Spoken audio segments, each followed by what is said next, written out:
And welcome back. We're having a look at the MVTF Panther, and now we get to dive inside and see what a factory fresh Panther would have looked like.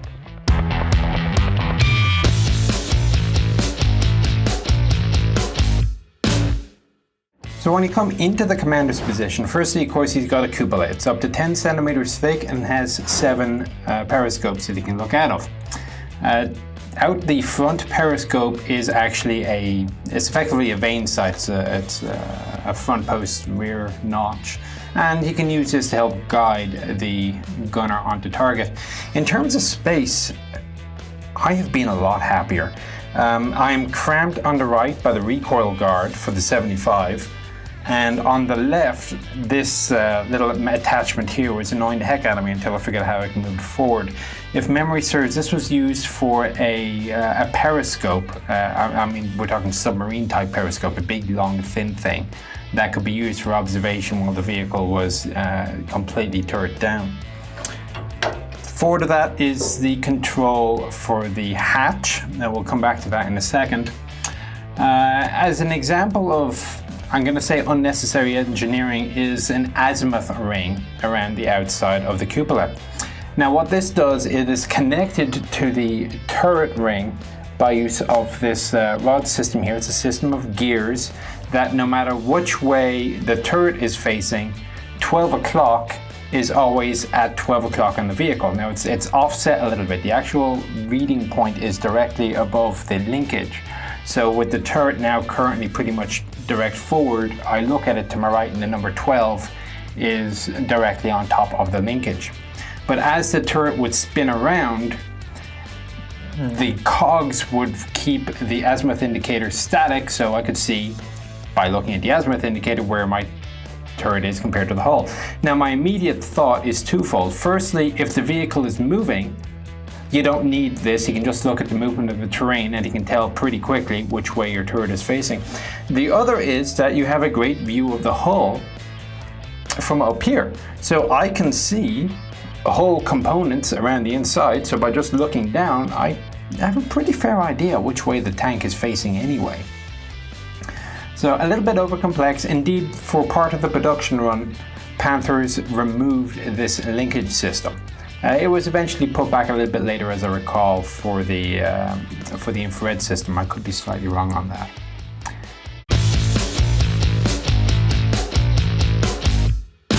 All right, the hatch controls. This is a fun hatch to operate. First thing you want to do, let's say it's in the open position right now, it is lowered into a rest, which stops the hatch from swinging around and decapitating you, which would probably be a bad thing to happen. Very disturbing for the gunner and loader. You first crank the hatch up off of the rest. You can rotate the hatch forward. This brings you to the open protected position. So you can actually look around, relatively safe from overhead attack, from snipers, from artillery. Get much better than the periscopes, and I'm actually at a bit of a loss to think of any other World War II tanks really that would do this. Once you have it closed, you then lower the hatch into position. Hatch is now secure. Now, here is why I fully believe that only in the most extreme emergencies would a German crewman close the hatch all the way, because frankly I think open protected would be pretty good. I'm going to start what I will call the "oh bugger, the tank is on fire" test.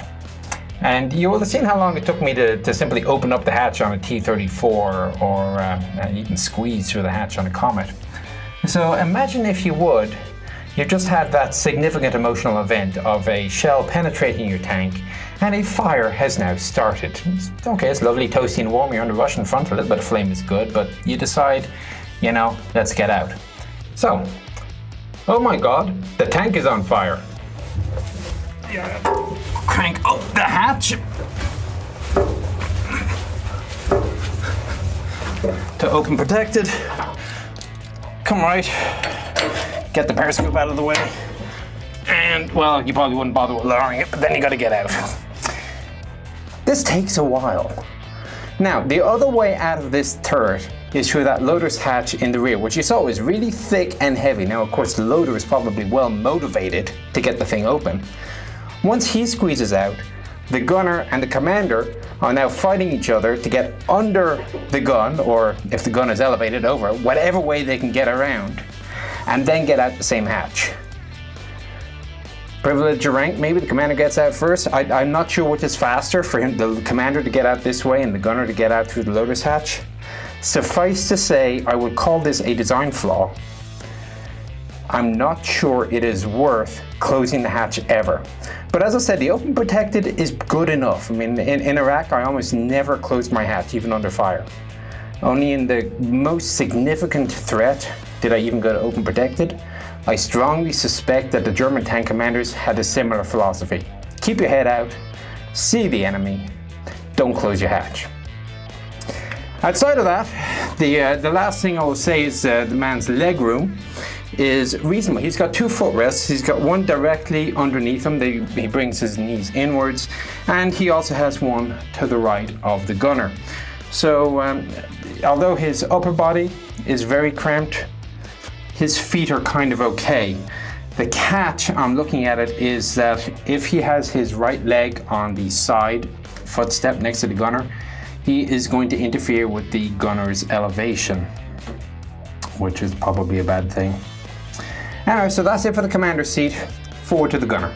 So I move forward to the gunner's position, and I've been in worse. I mean, the handles are certainly big and are in his face, but not literally. The commander's leg could go here to his right, so as long as he's cranking without the commander's leg in the way, he's okay. And it's got a fair bit of space between the seat back and his own back, especially when, of course, he's leaning forward into the side. Now, earliest Panthers were built with a TZF-12 binocular sight, and they'll be identifiable by the twin holes in the mantlet. You'll see it on early Tigers as well. This was a fixed by 2.5 sight, so not exactly a high level of magnification. Eventually, this was replaced by selectable TZF-12A. This was either a by 2.5 or a by 5. Some Panthers, like this one, were built with a 2-hole mantlet and a monocular sight. Basically, they were just building off what the production line had already built in terms of stock for mantlets. Panthers like this had a metal weld or metal plug in the place of the second hole. It was just too much of a liability. The sight itself in low magnification, and the selector is here for low mag to high mag.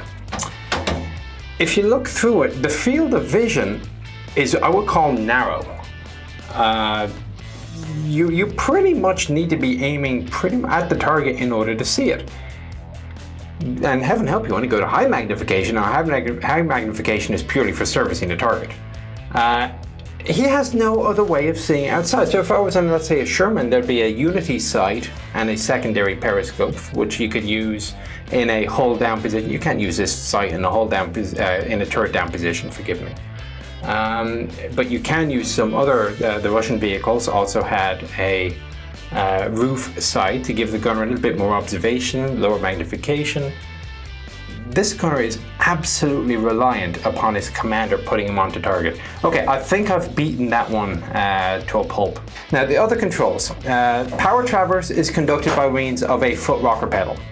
So depending on which way you rock it, the power traverse will go left or right. The pedal to the left of the rockers is the coax trigger. It's a simple cable. The main gun is fired by use of a trigger on the elevation control handle. Initially, it was a fixed power traverse system. To do a full 360-degree turn took 60 seconds. Not ideal. Eventually, actually fairly soon in production, it was changed out with the to a variable speed power traverse, and was dependent on the speed of the motor. So a full circle would be 15 seconds with the engine in high revs. It actually slowed down a little bit, I think, to 18 seconds once you put the speed governor on it, limiting it to 2500 RPM. That was the coarse lay. Fine lay was still done by use of the manual traverse, and I have to say it's a very, very light traverse, very well balanced turret. Elevation is on the gunner's left hand. So you can see these pipes are going everywhere in front of them. It's a little bit stiff on this particular vehicle, I suspect just because it hasn't been used in gunners that long. The sight itself is selectable by range. So there's a little pointer at the top and you dial in the range by use of the knob on the left here. That will raise the reticle up or down. And if you want to have a look at range estimation using the German site, go ahead and look it up. It's all to do with mils and triangles. The sight is graduated in 100-meter increments up to 2,000 meters with the Panzergranat 4042, 3,000 for the 3940, and as memory serves, 4,000 for HE.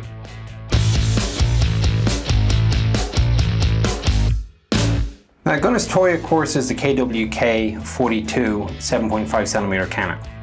It is noted that it's actually much higher up compared to the gunner. Usually your breech for a gun is somewhere around here, it's level, but the breech in this case is way up here.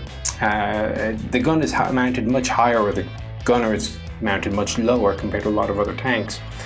Also, as a point of trivia, the gun is mounted 6 centimeters off center on the turret because the turret itself is mounted a little bit off center on the hull. I'm sure model makers probably get annoyed to heck by that. Ammunition, 2 types of AP rounds. Your standard AP was a 3942. This is rated at penetrating 111 millimeters of armor at 1 kilometer, sloped at 30 degrees.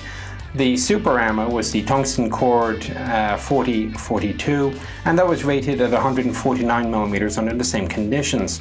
Interestingly, the Germans were actually kind of pessimistic about gun performance. We're all familiar with the 7.5 being one of the wonder weapons, shall we say, in terms of armor performance.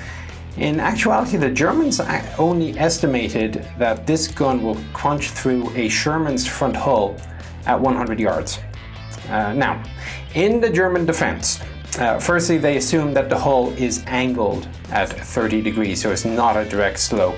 But on the other hand, it is an indicator as to just how tough it can be to score kills.